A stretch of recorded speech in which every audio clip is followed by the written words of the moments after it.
think Albo didn't have a good night. I know that, the media was always going to say it's a draw because if it's a draw, it's a win because it's not a change in momentum. And here's the deal. No debate has ever produced a knockout moment except for Joe Biden, who was dead in the middle of the debate, right?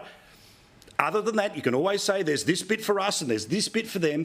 But I honestly see, and of course, I want a change in government. But, Kristy, I saw and we showed an awful lot of pretty successful hits. The following day, yes, Dutton had to deal with the climate change stuff. I thought he dealt with it pretty quickly.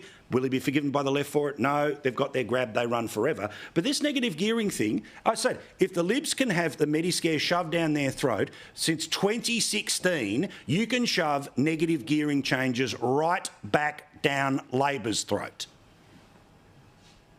I agree with you, Paul. I thought Peter Dutton did extraordinarily well last night.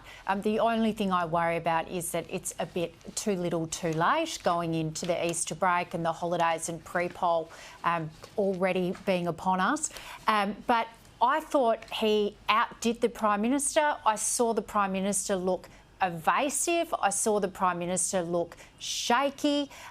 In debates such as this at this time of the cycle, you want to have an agenda to put the front runner off their game. And we have just spoken about how Labor seems to have gained the momentum. It did take them 18 months to gain momentum, but they seem to have it with them now. And I think Peter Dutton achieved that objective.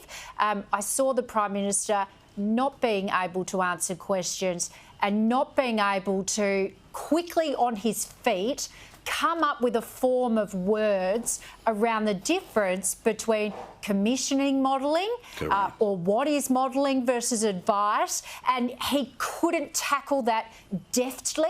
And when you're the Prime Minister and you can't tackle that deftly, that means your confidence is a little bit shaken around that issue, and it does mean that Peter Dutton had got to him if he couldn't wipe that back. Dutton, for his part, he had some slip-ups as well, I'd say, particularly in this Indonesian issue.